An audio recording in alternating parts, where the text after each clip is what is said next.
Welcome back to the Biggish Talk. We break down some of the most influential bestsellers of our time and read them so you don't have to. We're your hosts, Ira. Sebastian. and Harrison. For today's video, we are going to be going over some key main points in Robert Kiyosaki's Rich Dad, Poor Dad. The famous Rich Dad, Poor Dad. Now, let's kind of go right into what this title really means to the book, because it opens with this kind of idea of two father figures in this guy's life. Right. Well, not only father figures, just parental figures in some way that has influenced his ability to make decisions. Yeah. And he's really, from a young age, he finds himself making financial decisions with financial advice from two completely polar opposite extremes on the scale. So when he says rich dad, he talks about one of his friend's fathers who is an entrepreneur and runs his own business and is slowly, introducing Robert into how the world really works around money. And at the same time, his own father, who he nicknames Poor Dad, is a very successful, very educated man who works at a university but somehow finds himself in a financial hardship, right? So I think really identifying that it's just the value system that they both have and how they've developed their skills, that because the reason Robert kind of pursues this other parental figure, or like this role model, I guess would be better to say, for the people watching who don't actually have, two figures like that, like your sort of role model that you look up to is kind of like the rich dad, where Robert grew up in a poor school, or in a rich school where he was one of the only poor kids. So he was seeking out ways to really find a way to create wealth because he wanted to be like everyone else. He wanted to fit in. So he meets this quote unquote rich dad who starts to give him lessons on life through experience rather than his poor dad who is like, go to school and learn, right? That's kind of the main differentiation, is that Right. it's about life experiences that teach you valuable lessons. I mean, as you dive deeper into the book, you begin to realize Robert starts to categorize, Poor Dad in terms of the everyday mediocre kind of parent who encourages you to go to school, get a good education, find a good job to where to where a job's going to take care of you, whether it be through insurance, good paycheck, benefits. Yeah, benefits. And Robert really stresses, like, all these things sound great. They're amazing things to have when you are working, but really what is going to help you escape this theoretical rat race that he introduces as well, to where people are constantly living paycheck to paycheck and people are constantly working just to keep working, to keep working for the next, X amount of years of their life, and they don't really ever live. Yeah.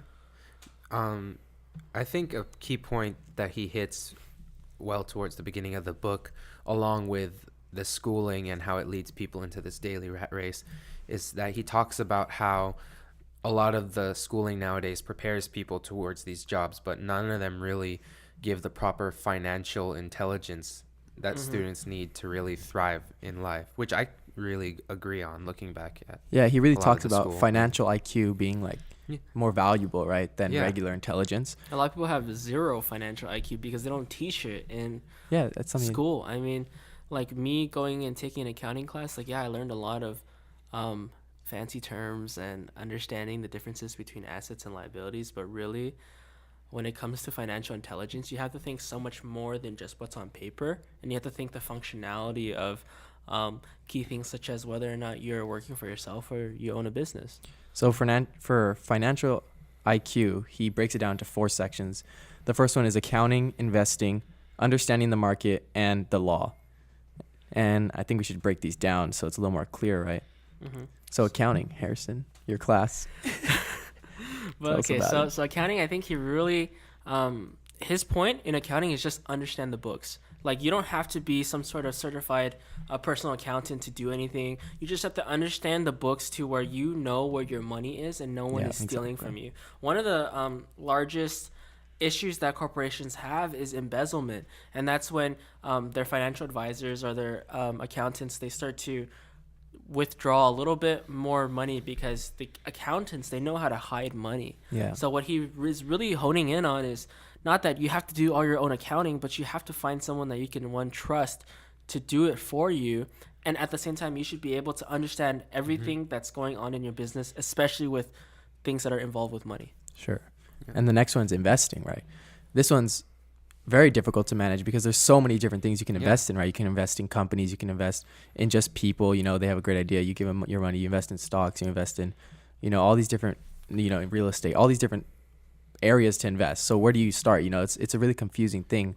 But something he says later in the book is find somebody who makes, investing really simple for you to understand rather than how all these people make it really complicated, because it's really not that hard. It's just, Yeah. entering at a low point and selling at a high point. I think what people get scared with in investing is that people want the instant gratification, so they want that high reward.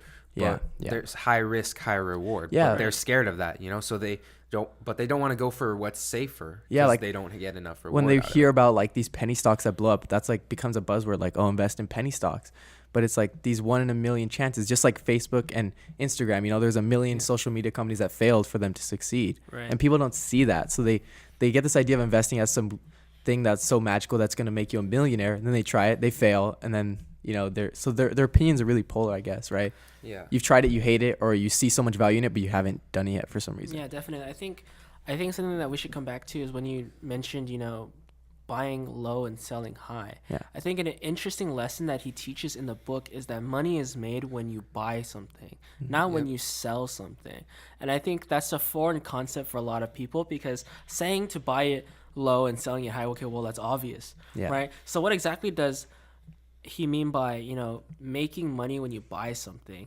And I think that that's the one problem people have in general, is just making the commitment and following through with their execution. Is they see something that's a good price, but they don't want to risk their own capital into obtaining it because they don't know, because the market all around them is so low already. And one of the examples that he used was that even in investing, he even goes to talking about investing in yourself. So the example talks about him and his neighbor buying, I think it was 2 condominiums next to each other. Yeah, exactly And, the same. and his neighbor bought it for 100 grand while he bought it for 50 grand. So immediately Robert has already made 50 grand in the difference of his purchase points. And I feel like people don't understand that, is that not only like you have to look for good deals, but you can also drive your price points.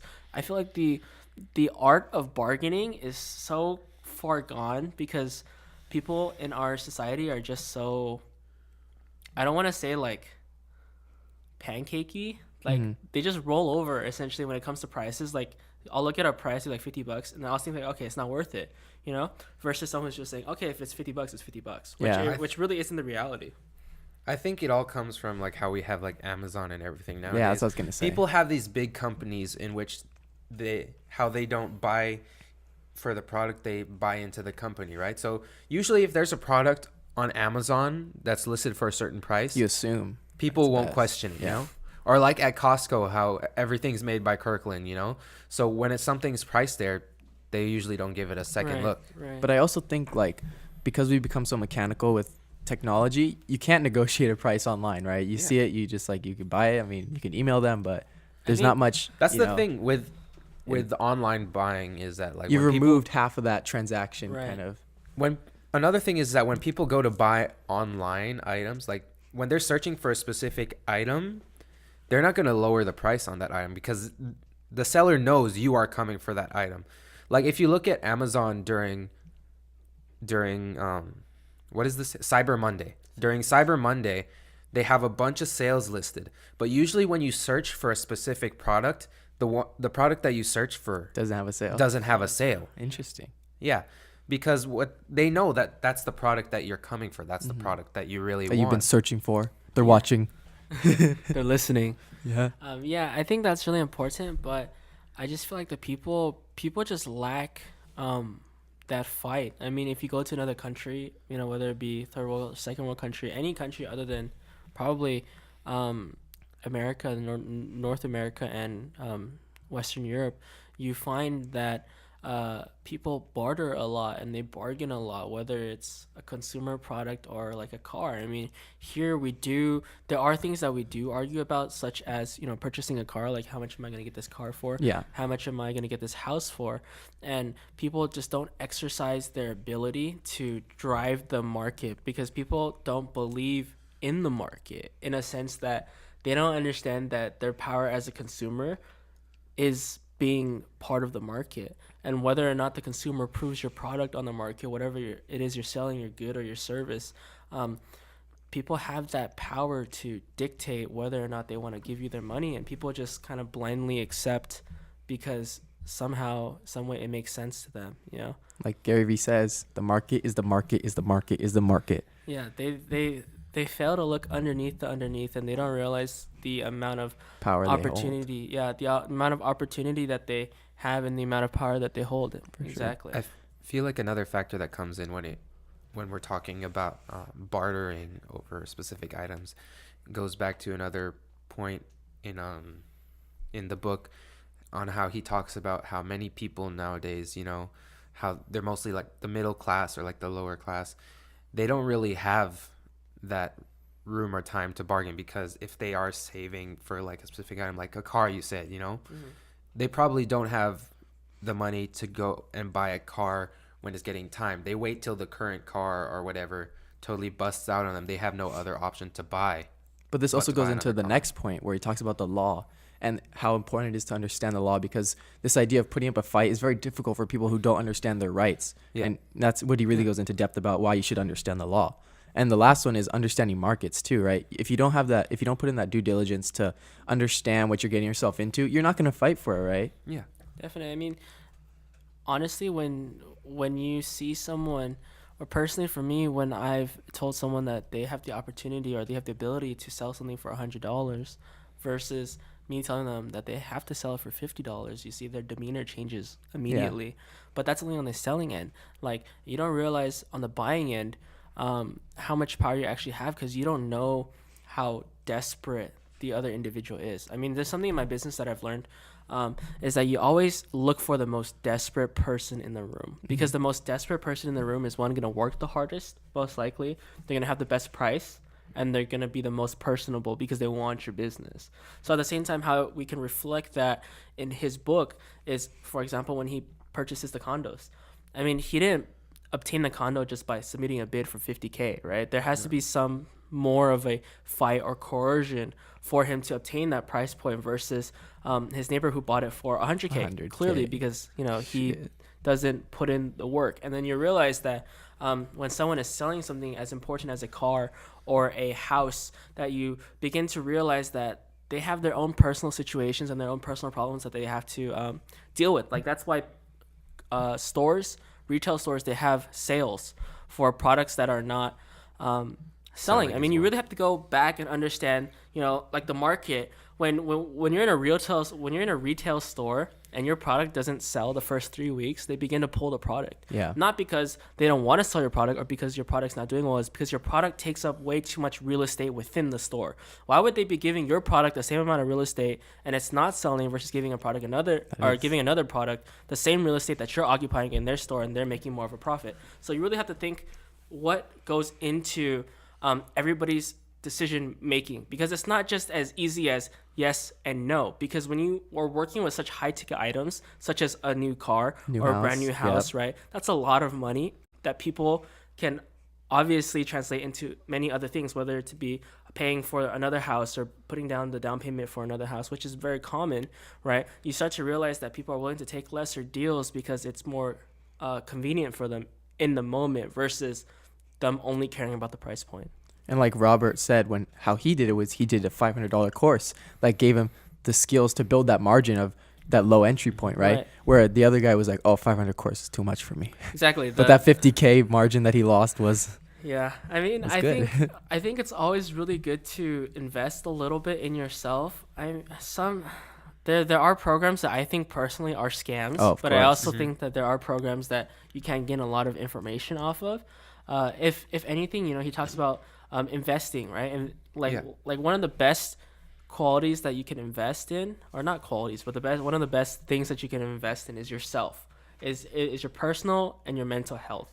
And your education is a huge investment, especially when it comes into business or even whatever you want to do, because you realize that the person who knows the most in the room tends to make the most money, right? So when you are purchasing these $500 investments, right, we don't want to say they're courses. So when you're investing $500 into yourself, every time you begin to know that not only do you kind of get to sneak peek in like what everybody else is doing? But if you already know everything in the course, at least you have the peace of mind that someone else is not out grinding you out there, and that you're remaining objective and you're remaining at the top of your level, rather than people getting comfortable. Because we hear a lot about people who make their money and they get comfortable, and eventually they get sucked into the lifestyle that they were used to with all their money, and then all of a sudden they're broke 5-10 years later. Yeah. So it's really interesting how he talks about growing your assets, growing your wealth, and maintaining your assets, right? And finding things to invest in that are wealth building assets. But that is something we'll get to in the next episode. Thank you so much for joining us tonight. If you guys have any other questions or comments or any agreements, disagreements, please leave a comment in the comment section below. Please drop a like if you enjoyed what we talked about. A subscribe would be so much appreciated. You guys have a great night. Please. Let's go out and get this bread.